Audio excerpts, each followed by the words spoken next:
lok zo nei te pon van Jerusalem thar chu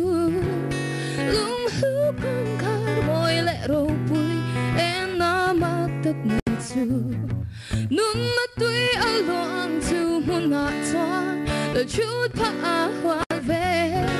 chwa tuan in kan le ngang chu mun na kan van in moi tak mai chu in bay em chu mun a kal turin in bay em a kyang le turin sa tuan ro rel na ni lo theng tu chu in ngak le ve em how na song ten min kian sana ram tiam kan khen hu ni zana to long chu ram ma chuan I swa kan en ni leng ruan hui song ten em lim ta ki kan choi mo yang kan lal ba chwa tuan in kan leng ang chu ma kan van in moi tak mai chu